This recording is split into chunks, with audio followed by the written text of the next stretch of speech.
Hey everybody, and welcome to chapter 13 on evolution. So it's something that we've kind of briefly talked about in previous lectures, but now we're actually really going to get into what is evolution, what is all the evidence for evolution, and what does actually evolution mean? Because a lot of people are like, oh, it's a theory of evolution, we don't actually know that it's true. And again, that word theory is used incorrectly. It's used as a hypothesis, and that's not true. A theory, remember, a theory is like a theory. Like, we know it to be true. We have an abundance of evidence. We have so much evidence, and we have nothing to refute it. Absolutely nothing. If we did, we would have to scrap that theory, and we'd have to come up with another one. But because we have so much evidence, years and years and years of evidence, one evidence after another, it's really kind of hard to refute when you look at all the evidence, because it is what's going on, and all scientists on the planet agree, yes, evolution is real. Now, for those of you who may not still believe in evolution, hopefully I will be able to convince you guys, but again, you are entitled to your own opinion when it comes to this kind of stuff, but we're going to go with all the scientists here because they know a lot of stuff, and so that's what we're going to learn right now, and we're going to start our talk on evolution. So when we first talk about evolution, you cannot talk about evolution without talking about this guy, right, Charles Darwin. He is known as the father of evolution. Now, he's not the only one who came up with the theory of evolution. We're actually going to learn about another guy who did as well, who didn't get any credit for it, because unfortunately in science, it's kind of like whoever publishes first gets the credit. Now, we didn't talk too much about this when it comes to DNA, but actually Rosalind Franklin, the scientist who discovered the double helix 3D structure of DNA, never actually got credit for it in her lifetime. She actually died not getting any credit for it, and these two guys she shared her data with, named Watson and Crick, they got all the credit for actually discovering the shape of it, despite the fact that they did not, and Rosalind Franklin did. So it's kind of the same kind of thing. We're going to learn about this guy, Wallace, who actually discovered the same thing at the same time, but this guy, Charles Darwin, published first, and that's why everybody knows his name. Now, Charles Darwin went out, and he basically did, well, first of all, he wrote The Origins of Species by means of natural selection. So this was the first kind of book that we were actually looking at that described what's happening. We've known for a long time that, animals change over time. We can see that even in our lifetime. But he actually came up with the mechanism of why they change via this natural selection. So that's what we're going to be talking about today. Now, what Charles Darwin did is he actually went out on the HMS Beagle, which was a boat, and he traveled the world. And he went from all of these different islands and all these different ecosystems, and what he was looking for is he was looking at similarities and differences between some of the local species. And really where he ended up, the bulk of his work, was done here in the Galapagos, right, off South America. So it's a series of these tiny little islands right here, and what he noticed was there were some really striking similarities between some of those animals. In fact, they were more closely similar than, say, another animal in a similar ecosystem but on the other side of the world. So that's one of the first things that he observed. And remember that the first step in scientific method is always observation.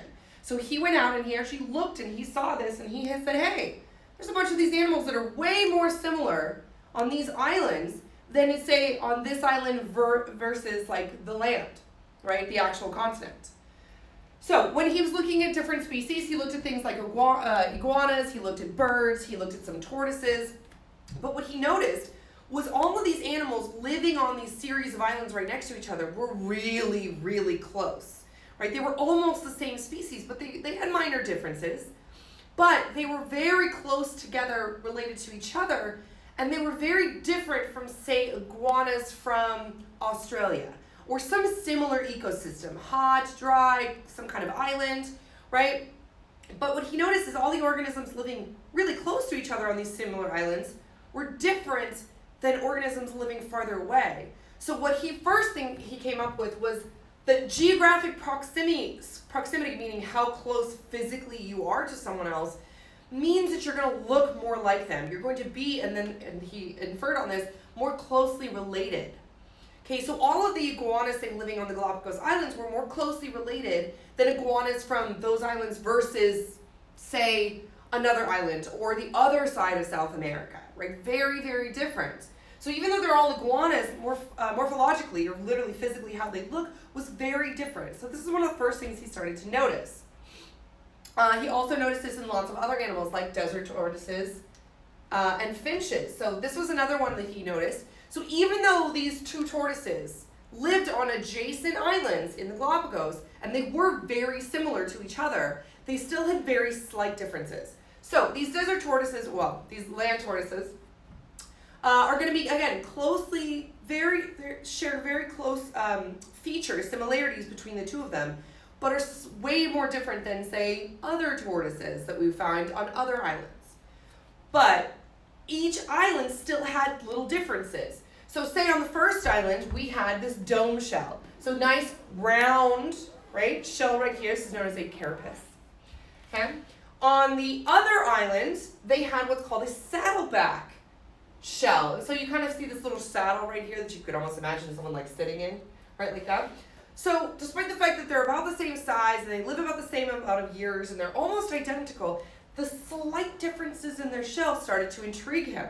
So that's what he was looking at. He was like, okay, well, if all of these tortoises presumably came from the same place, why aren't they all exactly the same?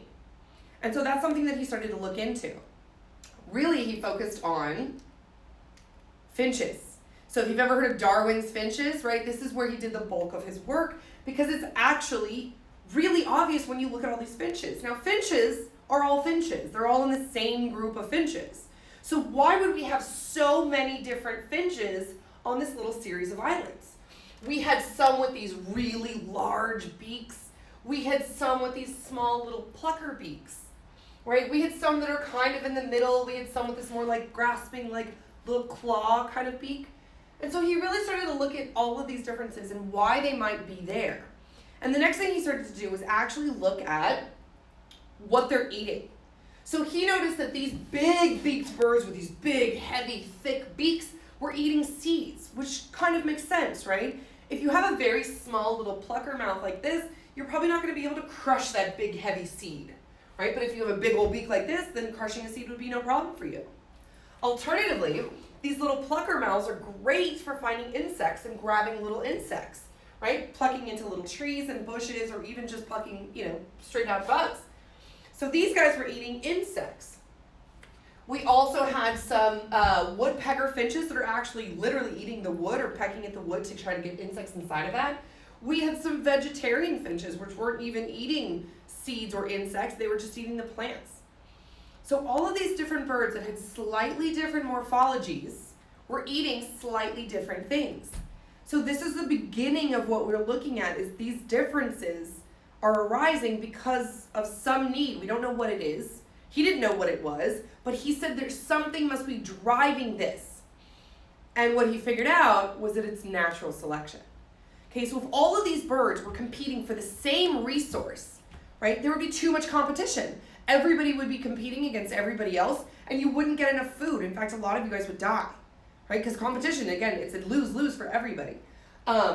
So what happened is some of these variations in the population, like having a small plucker beak or having a big crushing beak, right? Some of these can allow you to feed on different mechanisms. Now, this is natural variation found in any population. Some people are very tall, some people are very short, most people are kind of somewhere in the middle. That's variation. Okay, the birds, the same thing. Some birds had these larger beaks, some birds had smaller beaks. So what happened over generation after generation after generation after generation was the smaller beaked birds stopped feeding on things like seeds and trees, and they actually started focusing just on insects. The birds with the larger beaks said, well, okay, if you're going to eat the insects, I'm going to go after the seeds because you can't crush them, but I can. Right? The woodpecker goes, I don't even need to catch these bugs. I'm just going to basically, peck at the wood and get the bugs that are on the inside. So now they're not even feeding in the same way. Despite the fact that they're kind of feeding on the same things, kind of in the same area, well, definitely in the same area, they're not actually in direct competition with each other anymore. And this is something called resource partitioning. So you have resources that you partition out, right? You get the bugs and I'll get the seeds, and you get the cactuses and I'll get the trees, right? So now nobody's in direct competition with each other. This is a driving mechanism for natural selection. So based on which kind of morphology you have, you are what's called selected for because you have the advantage. So this guy up here is positively selected for eating seeds, right? He can eat those seeds because he can crush them. This guy is eating insects down here, not eating seeds because they have different morphologies. So after over generation after generation after generation after generation, these guys right here that are eating the seeds don't even bother looking for bugs anymore. In fact, their beaks wouldn't even do well with bugs, right? So if they lost all the seeds right now, they would probably die out because they don't even have the morphology, they don't even have the physical structures to be able to get insects anymore because they have evolutionarily changed to have these big seed crushing beaks because that's what was selected for them. That was the trait that was most beneficial to them. That's why it's called selected for. It's not nature going, I like you, but not you, and you're okay, and you're cool, but no, sorry. No, it's not that. It's just a natural phenomenon that happens based on environmental conditions that selects for certain traits. We're going to talk about, I don't want to spoil it, but we're going to talk about giraffes in a second, once again. But again, so this is just natural variation in the population that eventually led to what's called speciation. And speciation means the creation of new species. Okay, so now this finch is different species than this finch. Yes, they're all still in the finch family, okay, but now they're different species. So this guy's gonna have a whole different behavioral, feeding mechanism, everything than this guy down here, which means if they were actually to try to mate, they probably wouldn't be able to. Because again, different species can't mate. The definition of a species is that you can interbreed. So you can breed with the same organism of your same species, but you can't breed with a different organism. Like, we are closely related to chimpanzees, but we are a different species. So we could not breed with chimpanzees. That would be really weird. Don't do that. But we are all people, so all people can breed with other people because we're all the same species. Right? No matter what country you're from, you're still the same species, which is why I don't get the people who are just racist and stuff. We're all humans, right? I don't get it. Anyway, that's just me. Let's get back to Darwin real quick.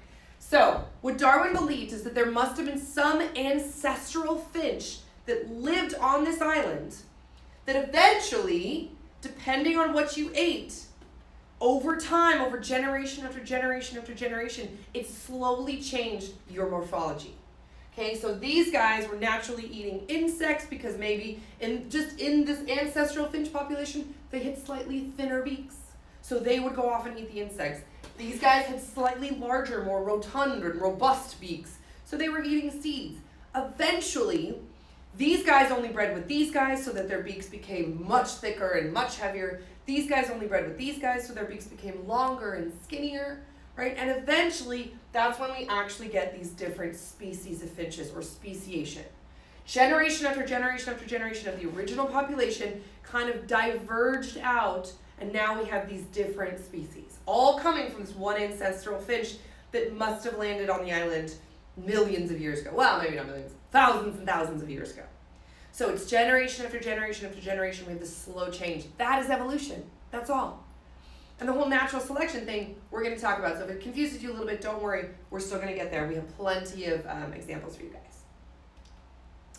Now, remember that Darwin wasn't the first person to come up with the idea that we change over time, that organisms change over time.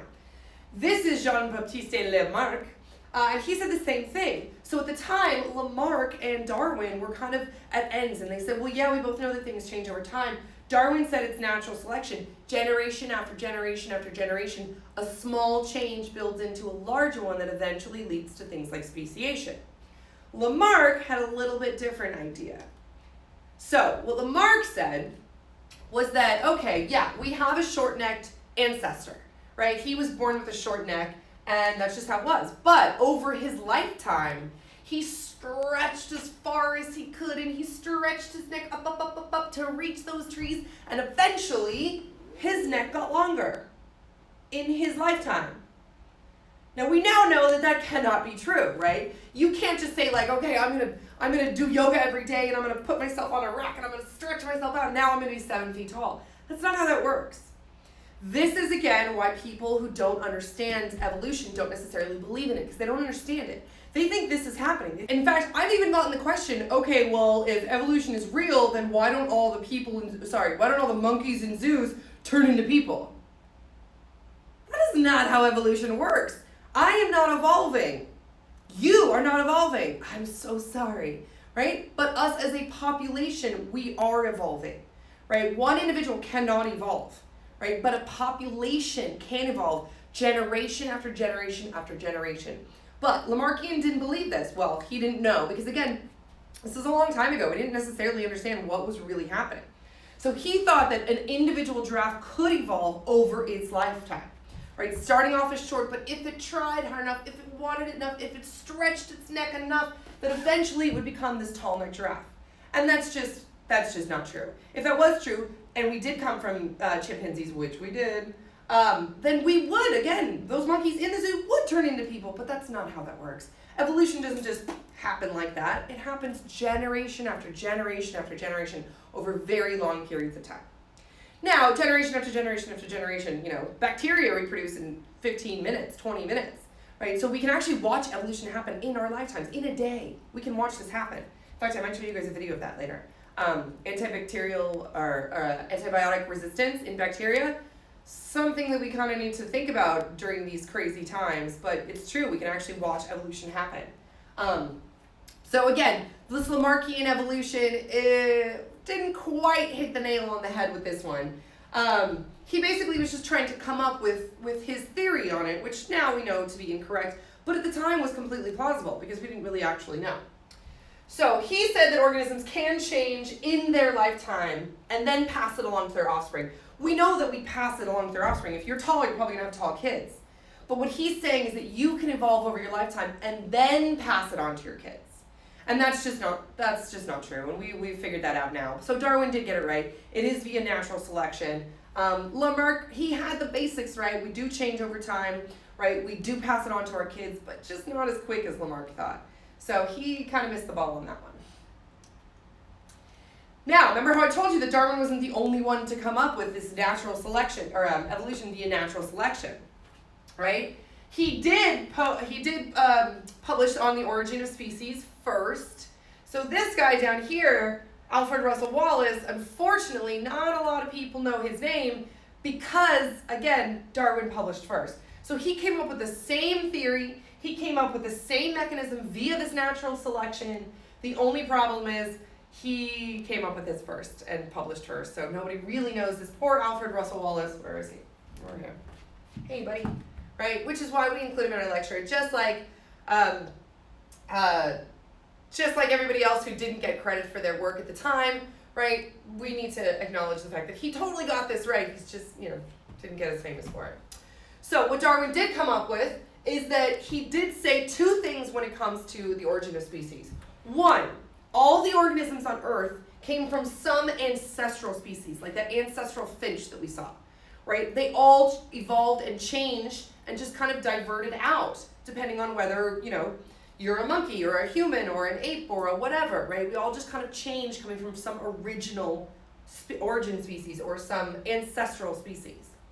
And the second one is that natural selection is this driving mechanism. This is actually how we get change over time because of natural variation in the population, and some of those variations just happen to get favored just by chance, right? We're going to talk about why that is in just a second.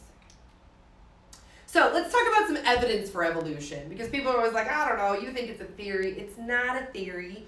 We have an it's not a hypothesis. It is a theory, and a theory doesn't mean, I don't know. It means, yes, we know, right? Because we have so much proof. So let's go through some of the proofs so you guys can actually see what's going on. So, first off is the fossil record. We have fossils, right? Luckily, they go back millions and millions of years, so we can almost trace this ancestor came before this one, came before this one, came before this one, came before this one, and now this is us. We can literally watch it happen. We can watch this bone develop, and then this bone develop, and then this bone develop, and then our thumbs develop. All of these different things we can watch happen via these snapshots, via these fossil records. So we have the evidence. We can see the slow changes of time, even though nobody was technically there. Again, which is why it's a theory, because we weren't there to test on it. But we do have proof. Second is biogeography. Remember the first thing that Darwin came up with, right? Organisms living on these two islands right next to each other are going to be more closely related to organisms here and way over here.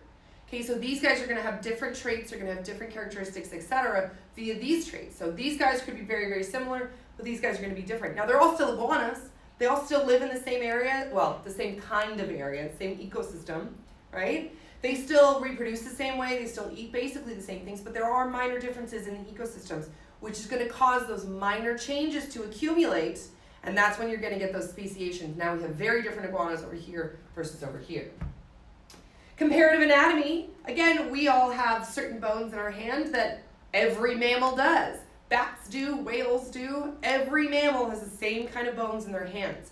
That is comparative anatomy. We're looking at the fact that we all have the same bones, right? All fishes have roughly the same kind of bones. All mammals have roughly the same kind of bones. Birds, reptiles, etc. So we can literally look at our comparative anatomy and say, hey, we're basically the same, right? All mammals have the same rough digestive system and same rough internal organs. Same thing with all of these different groups, right? So we can definitely group them into different classifications, which we're going to learn about later, based on things like comparative anatomy. Comparative embryology. Embryology is the development of an embryo. So essentially what you're doing is through the developmental stage from conception from fertilization through the developmental process to the actual organism. So the longer your developmental process stays the same as all these other organisms, the more closely related you are. So again, all mammals are going to have roughly the same developmental process to a point, and then we're going to separate out. But that's going to be way longer and way more similar than, say, things like reptiles, which have a very different embryology development. See what I mean? So depending on how closely related, your development literally from birth, right, to maturity is going to be similar, longer if you are more closely related to them. And finally, we have things like molecular biology. Thanks to technology, now we have amazing resources to actually go into our DNA and say, hey, even though we thought these two were really closely related, they're actually not based on their DNA. And we can even go back through mitochondrial DNA and say how closely related we actually are to one another, which is pretty cool. So now molecular biology, we're getting really good at this stuff. So, fossil record again, we have a snapshot through time of the organisms that lived there. Because sediment gets deposited over time, all we have to do is look back in the sediment and say, okay, every organism basically on this level is going to be in the same time period.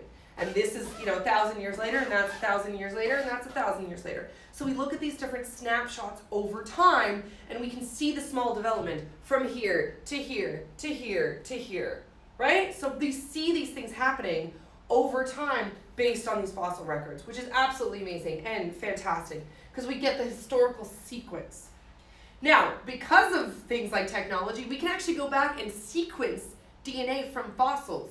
Yeah, we're getting really good at that stuff, right? So we can actually compare it with the molecular and cellular evidence that we have and say, this is true. We did know that this is true. We thought it was true because we have fossils. Now we have technology we can actually show, yeah, this was here, this lived here, this is related to him. So it's really, really cool stuff.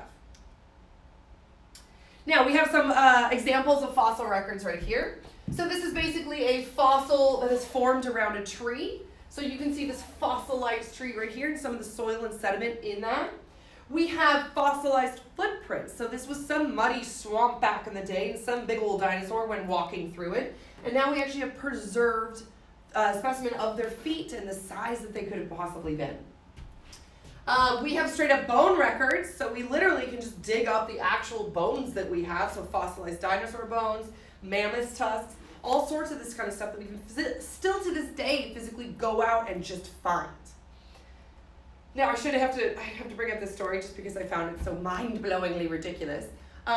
There was a football player on the LA Rams, I don't think he's there anymore, but he doesn't believe that dinosaurs existed, and when somebody asked him why not, he goes, well, because the only record we have are these like fossils, but the scientists just went out there and buried them, so that's why they know where to look for them. It's all just planted by the scientist.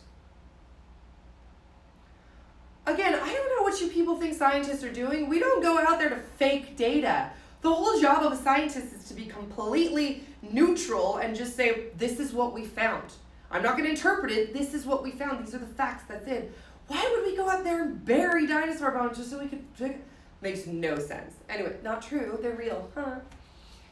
This guy should look familiar. Again, you know me. I love to bring up Jurassic Park and Jurassic World. It was one of my favorite movies growing up. So we do have fossilized organisms that are still completely intact in amber. So this essentially was tree sap that leaked on top of this little mosquito right here, trapping him inside. That guy still has blood and DNA on the inside of him, which we can actually extract. That's how Jurassic Park started. All right, next up, geography, right? How close physically you're on their planet to each other means you're going to be more closely related. So if you're looking at some of these marsupials that live in Australia, first of all, there are a ton of marsupials that live in Australia. We have, I think, one, the possum, right, here in Northern America. So why do we have one and they have so many? Well, again, probably what happened is there was some ancestral marsupial that lived here that eventually diverged into all these different organisms, right, where we maybe only had the one. So our marsupial, our opossum, is going to be very, very different than, say, all the marsupials that live in Australia. Okay, because they were all closely related. Well, they must have been closely related to each other because they're physically in the same proximity. So imagine our little opossum wandered up here when they were all still connected, right? Wandered to North America. That was probably a long, long, long time ago.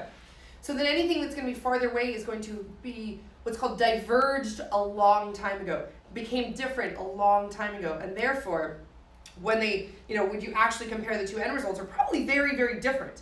Because these guys are all living in the same kind of environment, right? The same kind of climate, the same kind of environment, the same location. Very different than our North America location, right? So then these guys would change to the environment in Australia, whereas ours would change to the environment in North America, and therefore the two environments would be so different that they would have really, really big differences. Even though they're still marsupials, right? We don't have kangaroos, we have little, possums. Okay, so that's the geographic distances. The more closely spatially you are to each other, or distance-wise you are to each other, the more closely you're going to be related via someone who is in the same kind of ecosystem, but maybe on the other side of the planet, right? Very, very different.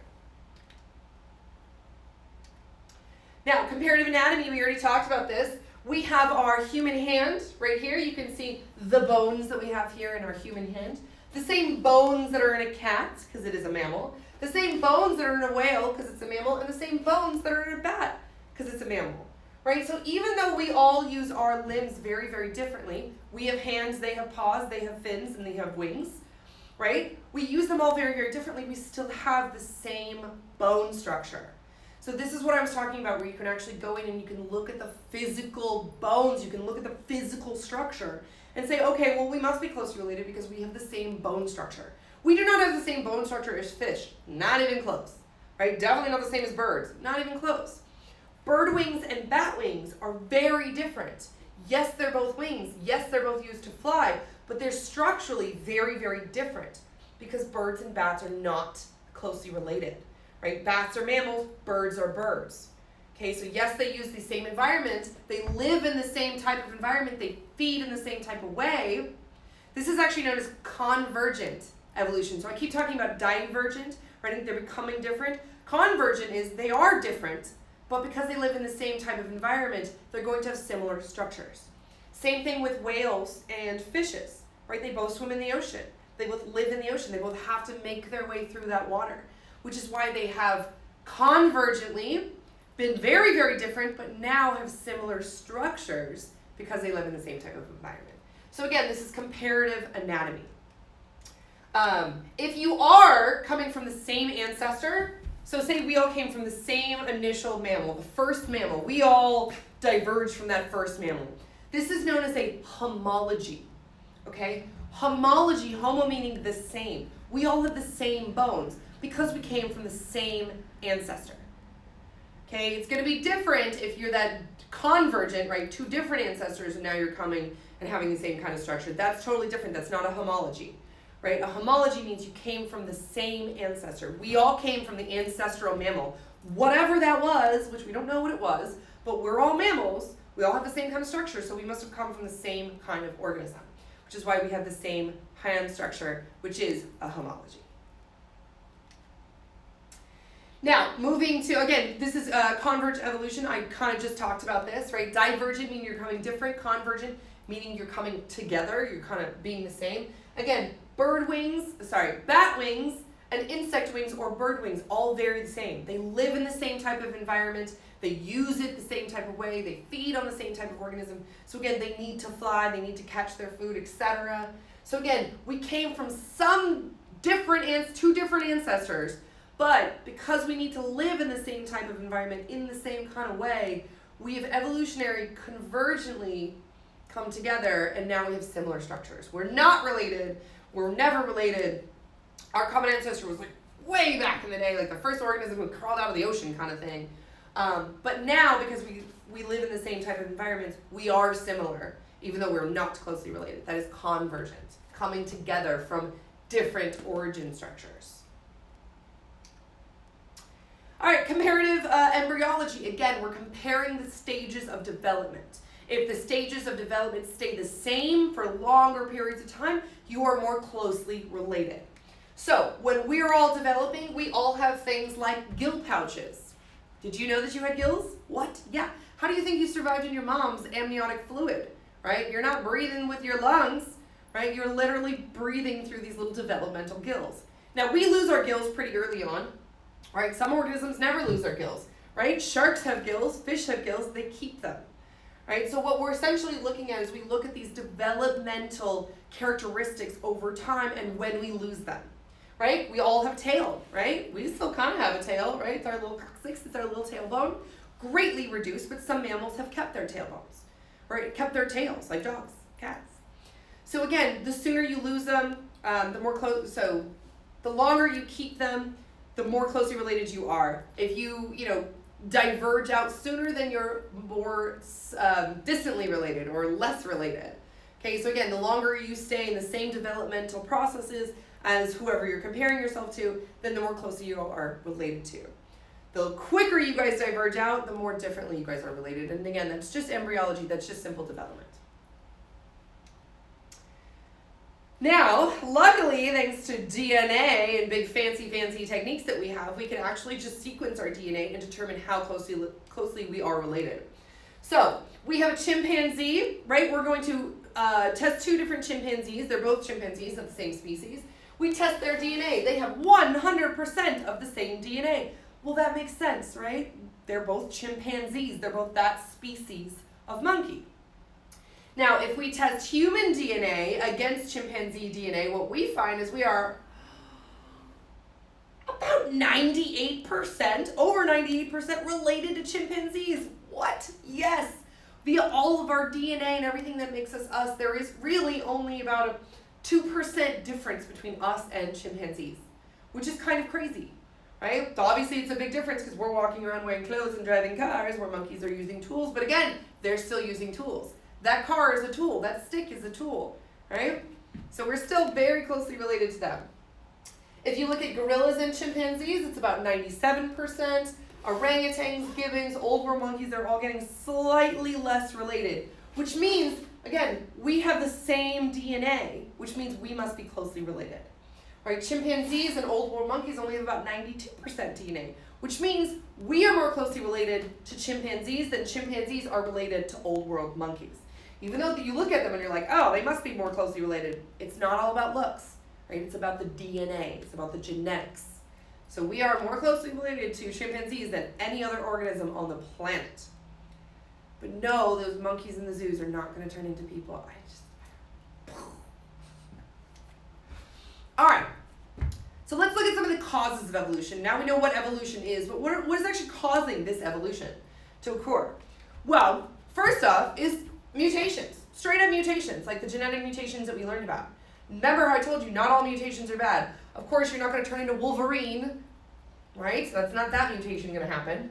But mutations can be a good thing, right? Sometimes they can be a bad thing, but sometimes they can be a really good thing, right? That giraffe maybe had a mutation, and all of a sudden his neck was longer than everybody else's neck.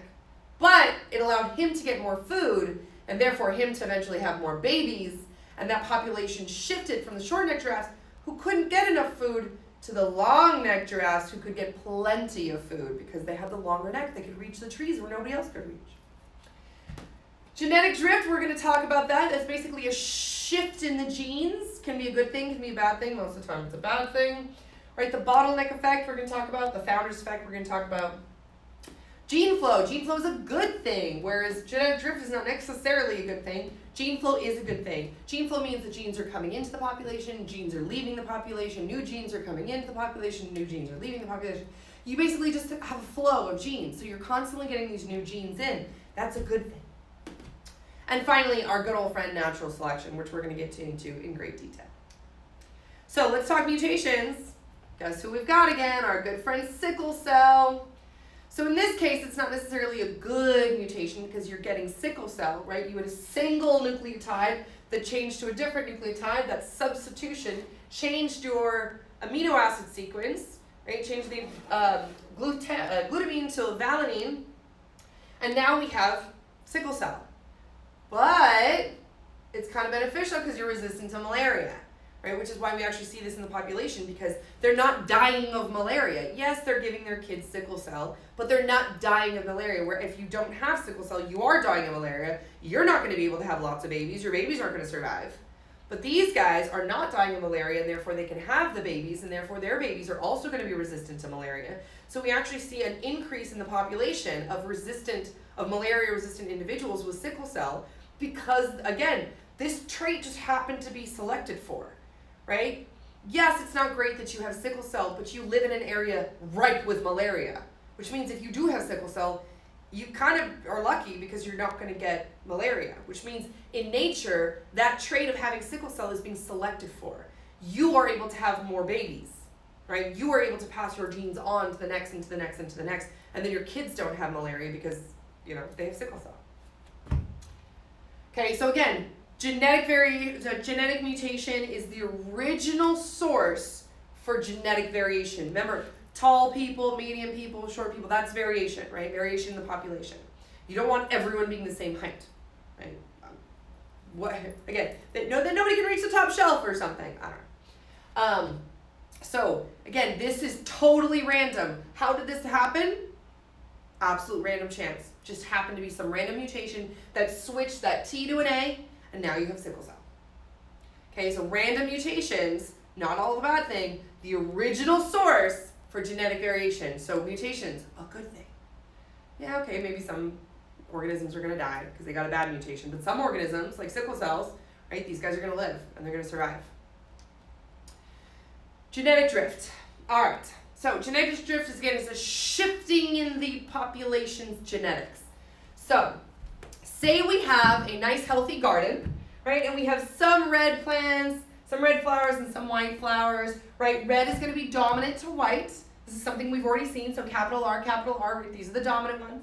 Lowercase r, these are the homozygous recessive ones. Okay, so say we have this patch of flowers right here, but only, for whatever reason, 5 of them are able to reproduce. So even though we have 10 organisms here, only 5 reproduce. So it's going to be by random chance who reproduces. So maybe we have a couple red right here, we only have 1 white. So in the new population, right, we still have some red, we still have some white. There's actually a little bit more whites here than there were. So in the first generation, that's not a bad thing. But say now the second generation reproduces, but for whatever reason, only 2 of the flowers are able to reproduce. And it just so happens that they're both homozygous dominant. Just random, right? Now, in your third population, right, the third generation, all the whites are gone. All the heterozygotes are gone, which means those white flowers gone from the population forever. Right? How's a white flower going to come back? They're all homozygous. They're all homozygous dominant. All those heterozygotes have gone, which means you're never going to get these 2 homozygous recessive anymore. You're going to lose that white flower population. Now, what happens if some organism comes in and loves red flowers? Doesn't like the white ones, but loves red flowers. He's going to come and he's going to eat every single one of those red flowers. Now the whole population is gone. Instead of having variation, some white, some red, some balance of some heterozygotes, all gone. Because the only genes you had were those homozygous dominant. Or what if something with the homozygous dominant, gets sick, right? Spreads it to all the other homozygous dominants. Now, because there's no heterozygotes or homozygous recessive, they're all gone. Okay, so gene flow, not necessarily a good thing. We started with a healthy population, heterozygotes, homozygous dominants, and homozygous recessives, but now we've shifted the population to just homozygous dominant. There's no more variation in the population. Not good for populations. Populations become unstable if there's only one, right, which we're going to learn about. Now, two types of genetic drift that we have are the bottleneck effect and the founder's effect. So the bottleneck effect essentially is, imagine we have this big old bottle with all of these different, so some of these are homozygous recessive, some of those are heterozygotes, some of those are homozygous dominants, right? A mix of a healthy population. And then we take that healthy population and we pour it through the tiny little neck of a bottle, it's bottleneck population, because something happens. Some maybe natural disaster occurred. You had a fire, you had a flood, you had an earthquake, you had a disease. Something came through the population and wiped out a big chunk of that population. So now, normally you would have this curve, right, this bell curve, right? Remember, these are the heterozygotes and these are the homozygous dominants and these are the heterozygotes. You have a nice curve. Well, now most of that population is wiped out. Instead of having a nice curve, right, maybe we only got the homozygous dominant. Maybe we only got one heterozygous. Maybe we got no homozygous recessive, right? So now where we had this nice bell curve of these different traits, it's all shifted now. Now we only have two of the traits. Instead of having a bunch of traits, we only have two, right? So via this natural disaster, whatever just occurred, say a disease came through and wiped out a big chunk of the population, right? And now the rest of the population that's remaining doesn't have all of those different variations. It only has a little bit. And again, our population needs to have variation. The more variation it has, the better it is, the healthier it is, the more stable it is. So this would not be a good thing. In fact, this is something that we, thank you humans, are totally responsible about all the time. We are the natural disaster, guys. So when it comes to things like snow leopards and cheetahs, people love to go out and hunt them, which is horrific to me, but people do it. So what they did is they actually had, in the beginning, we had this very healthy population with 25 different alleles. Some tall and medium and short and spots and freckles and blah, blah, we have all these different alleles. But via hunting, we killed off the majority of this population. So now the only alleles that we have are 4. Well, if there's only 4 alleles left in the population, every single organism who's going to reproduce is going to have one of these 4 alleles, which means all the population afterwards is only going to be made up of those 4 alleles. Again, this is not good. We need variation in the population, because essentially, even though this population went from really, really big to smaller, now every single one of the smaller population is essentially inbreeding with itself, right? So where normally you would have new genes coming in from new individuals and you're mixing genes and this is how you get healthy individuals, they're cousins of each other. So now they're all reproducing with their cousins. And this is where we get really bad mutations. We get genetic disorders and stuff because you're not supposed to reproduce with someone related to you. It's like nature and gross. Ooh. So again, this is a bottleneck effect where we basically had a big population, goes through that bottleneck. Now whatever population comes out is only going to be made of a fraction of those alleles, a fraction of those genes that were in the initial population. All right, founder's effect. Here's another interesting one. Same kind of thing. It's also it's a type of genetic drift where a group of the population decides, well, we don't want to be with the whole population anymore. We're going to separate ourselves. It's not a natural disaster. We're just going to go away from everybody else. And in this case, the example is the Amish. So the Amish is a classic population that has kind of diverged off from us and said, we don't really want to be associated with you guys. We don't use your fancy electronics and your modern day medicines. We're going to go off and be ourselves. Well, the only problem with that is that they started with a small population compared to the population of the planet. They started with a fairly small population already, which means you already have a small population of those alleles. Now they're interbreeding with each other and only each other, and they're not getting any new genes in. This is something that's happening over generation after generation after generation. So you're not really inbreeding with your direct cousin, but you're all essentially breeding from the same small group of people. So you're breeding in those same alleles, and you're not really increasing any new alleles which are coming in. So essentially, after so many hundreds of generations, you are kind of breeding with your cousin, which is why a lot of the times Amish people have a 6th finger. Right? 6th finger. And that's because that's one of those kind of inbreeding things that happen, right? These deformations, because your genes need new genes. right? We don't want to sexually reproduce with ourselves. That would be weird, you know, if we could, like plants. But we also don't want to reproduce with anybody who has the same genes with us. We want the genes that are the farthest away from each other so that we can get that mixing, we can get that variation, and reduce any chances of this actually happening. So this is something that the Amish people do have to worry about. It's any kind of small population that's isolated and doesn't have the new genes coming in. Side note that there was a really messed up movie called Midsummer. I don't know if anybody saw it. Essentially, it was kind of like this. It was a small population. They weren't Amish, but it was a small population. And they like tricked outsiders into coming in because they knew they needed new genes, right? They know that they can't just reproduce with the population that they have. It's a good movie. It's totally messed up if you want to see it though. But yeah, same kind of thing like that. All right, gene flow. Gene flow is where we basically have this is the good one, okay, where we actually have two populations that are interbreeding with each other. This population is not isolated from this population. There is gene flow, right? There's genes going from back and forth. This is good. You always want that gene flow. You want those new genes coming in. You want to reproduce with people who are not closely related to you. So imagine everybody here is kind of closely related to each other. Remember proximity, right? But this population, they're interbreeding with these two populations, which is going to keep the genetic variation alive. It's going to keep the new genes and the new alleles circulating between the two populations. If they were to become completely separate, potentially, say if we're talking about animals and stuff, right, these two populations could become different species. Right? If they're so different from each other that they can't even breed anymore, then they would be different species. Right? So that's where they would decrease variability. So what you want to do is you want to increase variability, right? Increase the variation in the two populations. Keep the genes flowing back and forth between the two populations. That will keep you nice and healthy. It will reduce the differences because population A, maybe we're talking about squirrels, has a big long fluffy tail. Population B has a short little stubby tail. If they're reproducing, some of population A is going to have the stubby tails and some is going to have the long tails. Same thing here, some stubby, some long tails. That means these populations are not going to be that different from each other. If all of these guys just reproduce with them, then they would all just have big fluffy tails. These guys would all have stubby tails. And maybe something, mating-wise, they don't want to mate with each other now because they look too different, right? Then they would become two different species. That's not good, right? Speciation is not a bad thing, but you want gene flow. You want the populations to be mixing, otherwise you will have speciation, and then potentially just two small populations instead of one big population, one big healthy population.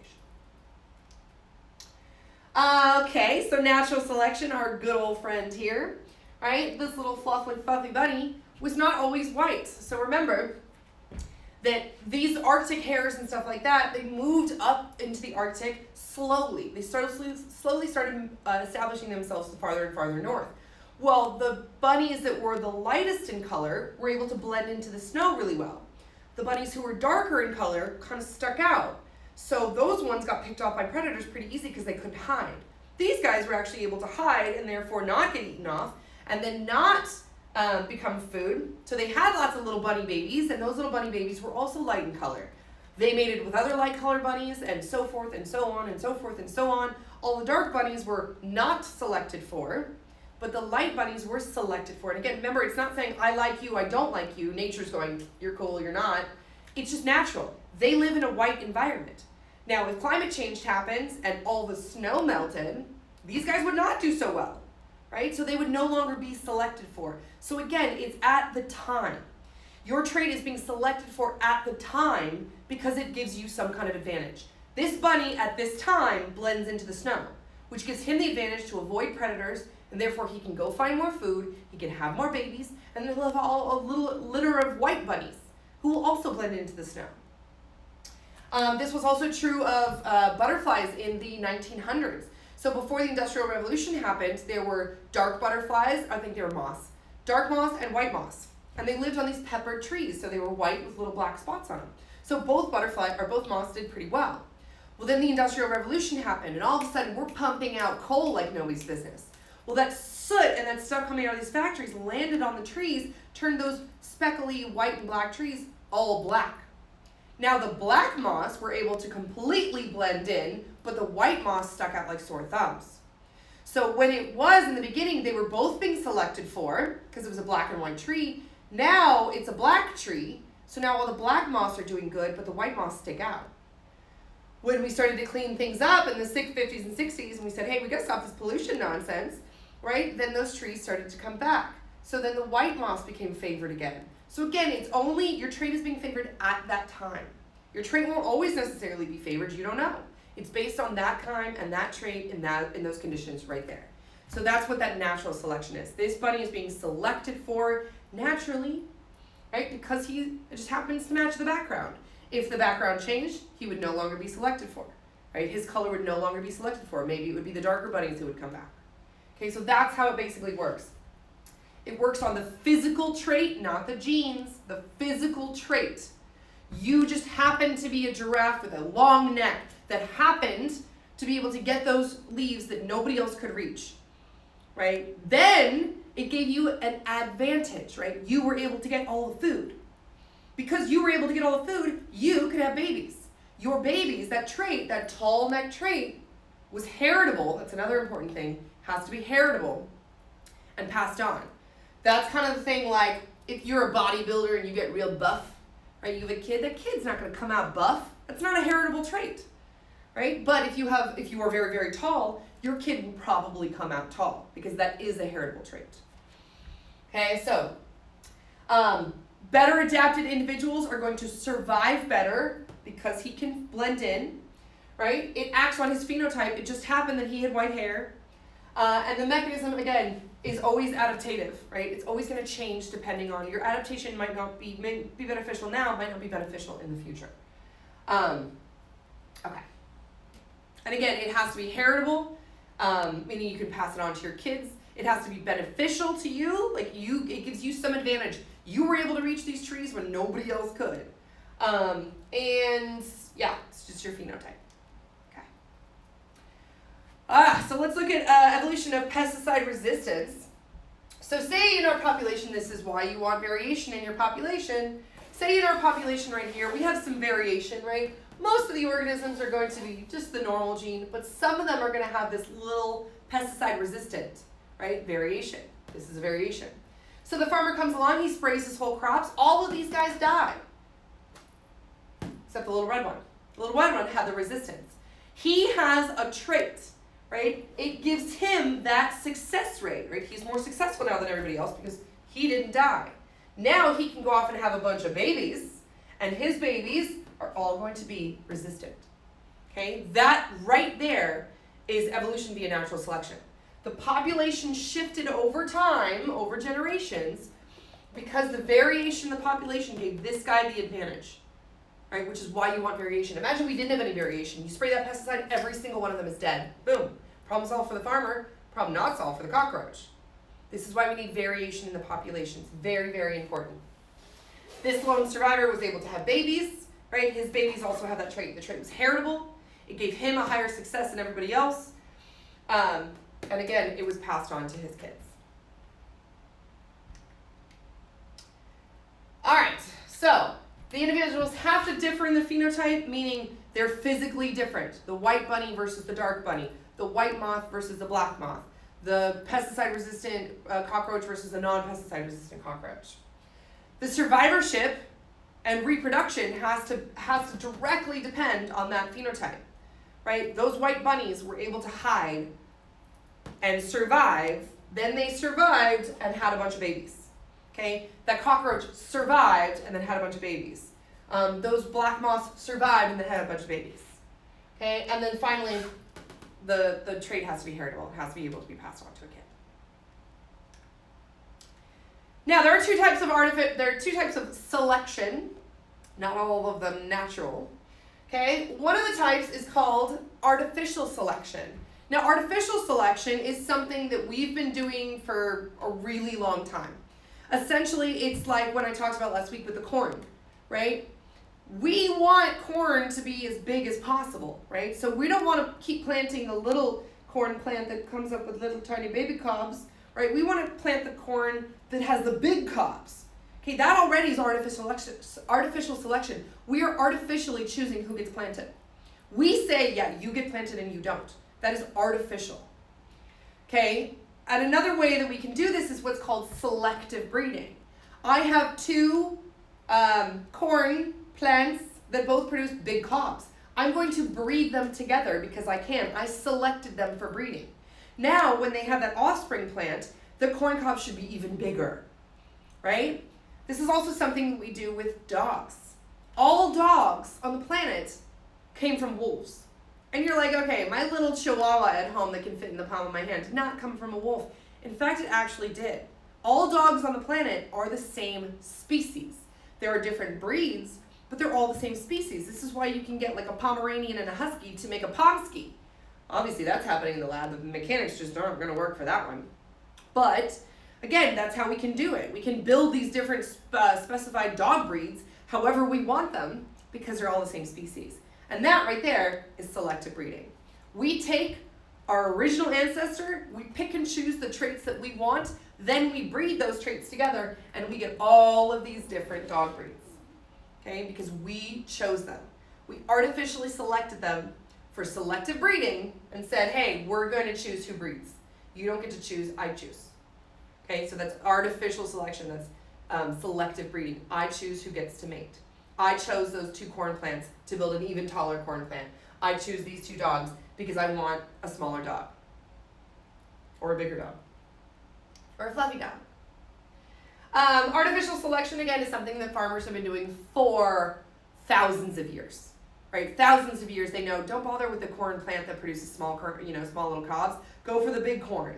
Okay, so things like broccoli, cauliflower, cabbage, kale, Brussels sprouts, all artificially selected for. All usually done under selective breeding. We choose who gets to mate. And again, we choose the best plants. So we choose the best traits, the traits that we want. We want the biggest, stalk of broccoli or cauliflower or whatever. Corn is a classic example. This is modern day corn, usually about 6 inches or so, something about like that.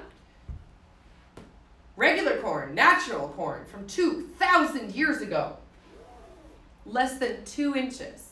2 inches of corn. That's like a bite. It's like 2 bites. Done. Right? That's not what we want. We want this. We want the big old kernel of corn, big old cob of corn. Okay, so this is, like I said, something that we've been doing for thousands of years. This is a type of genetic modification. We're modifying those genes because we're picking and choosing the genes that we want through artificial selection. Not all GMOs are bad. Corn is already a GMO. We didn't even have to do anything to its genetics. We just picked the 2 biggest plants for hundreds and hundreds and hundreds of years, and now we have big corn. Simple as that. Sexual selection. This is a good one. It is not a type of artificial selection. It is a type of natural selection, but in this case, it's a sexual selection. So, sorry gentlemen, but it's usually ladies' choice. I feel like that's true in life as well. But sexual selection is usually where the mates will be chosen. So in this case, well, in most cases, it's the female choosing the mate. She chooses who she wants to reproduce with. Now, in the case of these two males right here, they're doing male-male competition. They're both competing for the female. Now, they're not competing to kill each other. They're not competing to hurt each other. Sometimes both of those things do happen, but what they really want to do is they just want to show off their strength. Hey, I'm big and strong. I'm going to bash my head into you and bash my head into you and bash my head into you. And when you're tired, you're going to be done, and I'm going to be the strong one. And then I'm going to go up to the lady and be like, hey, baby, I survived. And she's going to be like, yes, you are strong. You must have good genes. I will mate with you. Because she wants her genes to have the best chance of survival. She wants her offspring to have the best chance of survival. Okay, and the way she might actually get this done is by choosing the male who has the best genes. Okay, over here we have some pretty bird species. Which one's the female? It's not that pretty boy right there. This is the female right here. And that's because, again, it's female choice. She doesn't have to get all dolled up and dressed up and put on her fancy outfit and go out. He needs to get fancy because she's going to be choosing the mate. So he has these brilliant, bright colors. This is called sexual dimorphism. Di meaning two, morphism meaning morph, right? Two morphs, depending on the sex. Females will look different than males. You see this in a lot of birds, actually, a lot of birds. You'll see this in animals as well, like with those big horns and stuff. The bigger the horn, maybe the better genes that you have, right? The bigger the buck, oh, he must be able to go out and get lots of food, so he must be nice and healthy, he must have good genes. Same kind of thing here. The brighter the color that you have, the more pigment that you can produce, the healthier you must be, the better genes you must have. Now, when it comes to female choice, she does have a choice, and therefore males kind of have to show off for them. Birds will do sings. In fact, birds, I'm going to show you a video of this, but birds have the weirdest mating behaviors. They dance around, they squawk around, they do this little thing, they're calling out for each other, they're smacking their tail around, they're making a little nest and like, hey baby. It's almost like showing up in your Ferrari with your new haircut, and you're like, hey baby, come over to my apartment, it's super clean right now.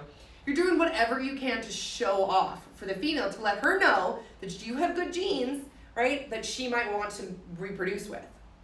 So let's go into the first video right now.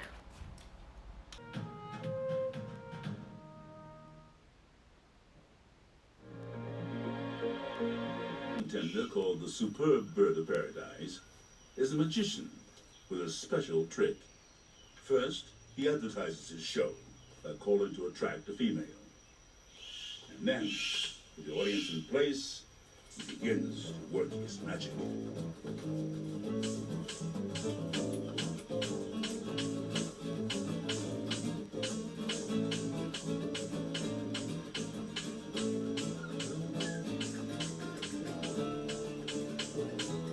Now that's impressive, but she needs to step out for a moment to think.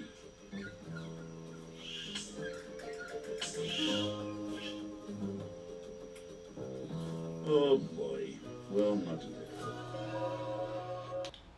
Okay, I hope you guys really like that video. I certainly do. And there is a ton more. If you guys just look up bird mating rituals or sexual selection mating rituals, they are ridiculous. Oh my God, they're so funny.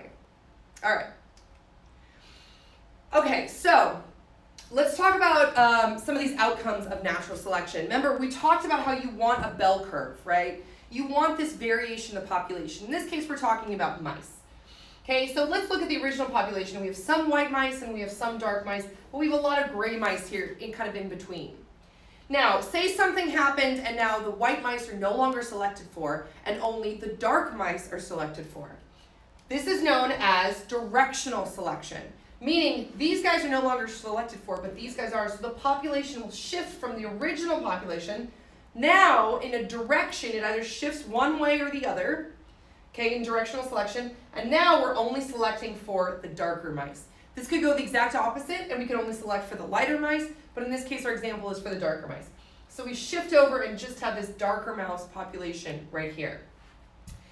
Now, for disruptive selection, we're selecting for the extremes. So in this case, we no longer want where the bulk of the population was, this gray mice. We only want the white mice or the dark mice, right? Maybe light mice are able to hide during the day and dark mice are able to hide at night, but the gray mice can't hide at all and kind of stick out, and therefore the middle mice, the normal population, what was the average, is now completely gone, and now we only have the disruptives. We have the extremes, which are going to be higher in population. And then finally, we have stabilizing selection. It means the exact opposite of disruptive. Stabilizing, we only have the average, right? What was ever in the middle, that's the one we're favoring now. We no longer favor the extremes, we only favor the middle. So let's look at some classic examples. Starting off with directional selection, right? The average chicken breast size was about right here, but via this artificial selection, what we did is we changed it to directional selection. We said we no longer want the chickens that have really small breasts. That's not going to do good in the market, right? We want those big old breasts. I know it sounds silly. We want those big old chicken breasts so that we can sell them for more money. So why even breed any of these smaller chickens? Let's only breed the bigger ones. So that's what you have. You have directional selection change, and it shifts towards just the larger chickens. Stabilizing selection would be with human babies, right? Yes, there is a bell curve, right? There's some preemie babies born and there's some really big babies born. Neither one of them are good, right? Preemie babies are really hard on the babies. Big babies are really hard on the moms. Both of those things can, affect survivability. You want a baby that's kind of right here in the middle, right? That nice stabilizing selection. You want the average, you want the middle. And that's why a lot of the times people will be induced because you don't want to wait too long. right? You don't want to have your baby early because that's not good, and you don't want to have your baby late. So we can actually induce so that it stays right here, it stays right about in the middle, because that would be the healthiest for the baby as well as for the mom. So survivability increases if you have an average here. This is a fun one, disruptive selection. What happens is that we have negative selective pressure right here on the middle fish. So in this case, we're talking about salmon, and we're basically talking about salmon reproduction. So what's going to happen is the big fish are big, and they're like, hey, I'm going to push everybody out of here, and I'm going to be able to mate with whoever I want to because I'm a big fish. I'm going to shove you out of here. Whereas the smaller fish kind of sneak in, because again, these fish are laying their eggs, and then a male will come and fertilize the eggs externally. Okay, so the big one kind of pushes everybody out of the way and fertilizes. Well, the little ones are so small, they're like, nobody sees me. And they're going to come in and they're going to fertilize. They're going to be like, I'm getting out of here. Right? Whereas the medium ones are in really high competition with each other, so they're fighting with each other. Meanwhile, they're getting shoved out by the bigger ones. So these guys aren't even now they're spending too much time fighting. They're being shoved out by these guys, and they're not even noticing the fact that these guys are sneaking in here and doing the fertilization. So in this case, there's a negative selective pressure here, positive selection pressures here. So you have basically two sizes of fish. You either have the very, very large fish or you have the small fish. You don't get a lot of the medium fish because, one, they were competing too much with each other, so nobody was able to reproduce. Then they got pushed out by these guys, and they never even saw the little guys sneak in. So this is what disruptive, again, it disrupts the average, and now you only have the two extremes. So exactly what we see right here, the original population, nice, healthy bell curve, variation in the population, that's what you want. Something happened, we now have directional selection. It's going to shift to one side or the other. Again, it can shift to either extreme. Disruptive, it shifts to both the extremes. The white and the black mice are now favored. And stabilizing, it shifts to the average or the medium, whatever was in the middle, not the extremes. I do have another video for you guys. This is a crash course video. I know it's one of your favorites, but he does have a lot of really good examples on this, so I'm going to include this in the video right now. So we'll go ahead and watch that. Congratulations, this is our last episode of our section on evolution and genetics, which puts us at the halfway mark of Crash Course Biology. So far, we've learned about DNA, genetics, natural selection, how cells multiply, population, speciation, replication, respiration, and photosynthesization. I'm so proud of you. But I couldn't let this section in without discussing the discussion that everybody can't help but discuss these days, evolution. It's a thing. It's not a debate. Evolution is what makes life possible. It allows organisms to adapt to the environment as it changes. It's responsible for the enormous diversity and complexity of life on Earth, which not only provides organisms with sources of food and some healthy competition, it also gives us some truly awesome stuff to marvel at. And even though evolution makes living things different from one another, it also shows us how we're all the same. All of life, every single thing that's alive on the Earth today can claim the same shared heritage, having descended from the very first microorganism when life originated on this planet 3.8 billion years ago. There are people who will say that this is all random. It's not, and that this clumsy process could not be possible for the majestic beauty of our world. To them, I say, well, at least we agree that our world is beautiful, but, well, you're probably not going to enjoy the rest of this video. To me, there are two sorts of people in the world: those that are excited about the power and beauty and simplicity of the process of evolution, and those who don't understand it. And somehow, I live in a country where only 40% of the population believes that evolution is a thing. The only possible reason for that I can accept is that they just don't understand it. It's time to get real, people.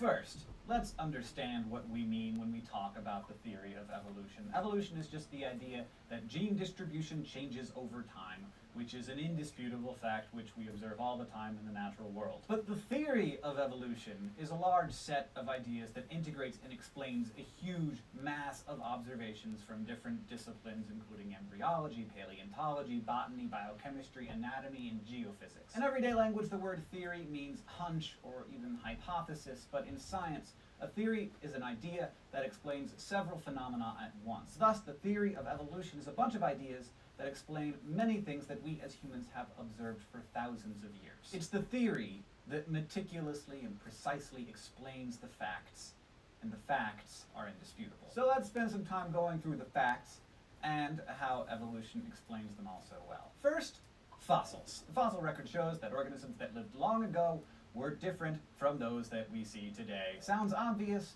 but 200 years ago it seemed a little bit crazy. When scientists started studying dinosaur fossils in the 1820s, they thought that all dinosaurs were basically giant iguanas. That's why the first fossil dinosaur was named Iguanodon. It wasn't until the fossils of two-legged dinosaurs started showing up in the 1850s that scientists had to grapple with the idea that organisms of the past were somewhat similar to ones today, like dinosaurs were to reptiles, but many of them took on a diversity that's barely recognizable to us. And all those ancient, not really iguanas were all extinct, either dying out completely or evolving into organisms that survive today, like birds. Fossils make it clear that only evolution can explain the origin of these new kinds of organisms. For instance, fossils taught us that whales used to walk.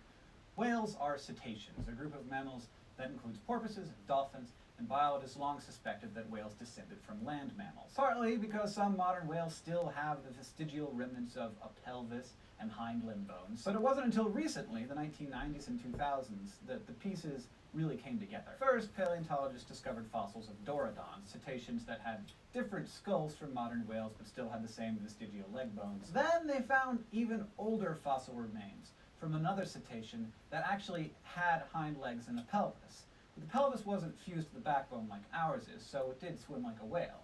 But more importantly, it still had ankle bones, and they were ankle bones that are unique to the order that includes bison, pigs, hippos, and deer. So by following these clues left behind in fossilized bones, paleontologists were able to track the origin of whales back to the same origin as bison and pigs. This leads us to another series of facts that evolution explains, not how animals are different, but how they are incredibly similar. Last week we talked about Carl Linnaeus and how he classified organisms by their structural similarities. Well, he didn't know anything about evolution or genetics, but when he began grouping things in this way, he hit upon one of evolution's most prominent clues: homologous structures. The fact that so many organisms share so many finely detailed structures shows us that we're related. Let's go back to the whale. Like my dog Lemon and me, the whale has two limbs at the front of its body.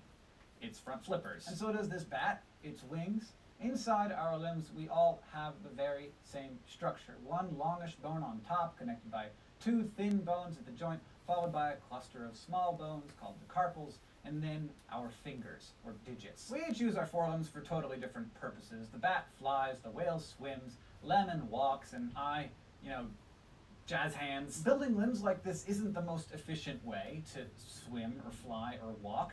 Our limbs have the same structure because we descended from the same animal, something like this Morganicodon, which, had the same forelimb structure. In the first stage of our existence, every vertebrate looks almost exactly the same. Why? Because we're all descended from the same initial vertebrates. So our structures are the same as other mammals and other vertebrates, sure, but it also turns out that our molecules are the same as, everything.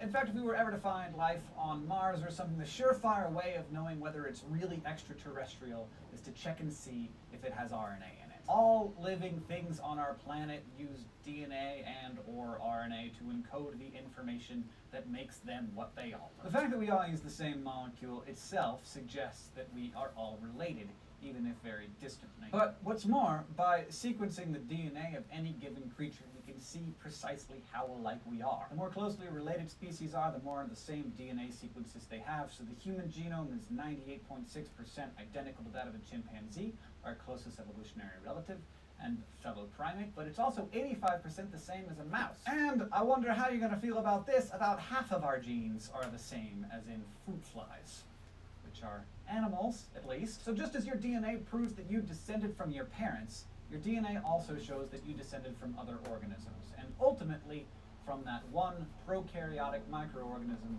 3.8 billion years ago that is the grandparent of us all. Now when it comes to species that are very similar to each other, like say marsupials, their distribution around the world or their biogeography is also explained extraordinarily well by the theory of evolution. Animals that are the most similar and are the most closely related tend to be found in the same regions, because evolutionary change is driven in part by geographical change. As we talked about in our speciation episode, when organisms become isolated by physical barriers like oceans or mountains, they take their own evolutionary courses. But in the timescale that we're talking about, the geographical barriers are much older, and are often even the result of continental drift. So marsupials, you know about marsupials, they can be found in many places, but they aren't evenly distributed around the world. By far the highest concentration of them is in Australia. Even the majority of mammal fossils in Australia are marsupials. So why is Australia rife with kangaroos, koalas, and wombats, while North America just has possums? Fossils show us that one of marsupials' earliest ancestors found its way to Australia before continental drift turned it into an island 30 million years ago. More importantly, after Australia broke away, placental mammals, like us, evolved on the mainland mass and quickly outcompeted most of the marsupials left behind in what would become North America and South America. So very few marsupials remain in the Americas, while Australia has been drifting around like some kind of marsupial love boat. Darwin's finches are another example of biogeographical evidence. As he wrote in The Origin of Species, Darwin observed that different species of finches on separate Galapagos islands were not only similar to each other, but were also similar to species found on the South American mainland. He hypothesized that the island finches were all descendants of that mainland finch and changed over time to be more fit for their environments, a hypothesis that genetic testing has since confirmed. Now, you'll remember, I hope, a few weeks ago when I told you about Peter and Rosemary Grant, the evolutionary biologists / lovebirds who have studied Galapagos finches since the 1970s. One of their greatest contributions came in 2009 when studying finches on the island of Daphne Major. They discovered that the offspring of an immigrant finch from another island and a Daphne Major finch had become a new species in less than 30 years. This is just the latest example of our fourth body of evolutionary evidence, direct observation of evolution. Fact is, we have seen evolution take place in our own lifetimes. One of the fastest and most common changes we observe is the growing resistance to drugs and other chemicals. In 1959, a study of mosquitoes in a village in India found that DDT killed 95% of mosquitoes on the first application. Those that survived reproduced and passed on their genetic resistance to the insecticide. Within a year, DDT was killing only 49% of mosquitoes, and it continued to drop.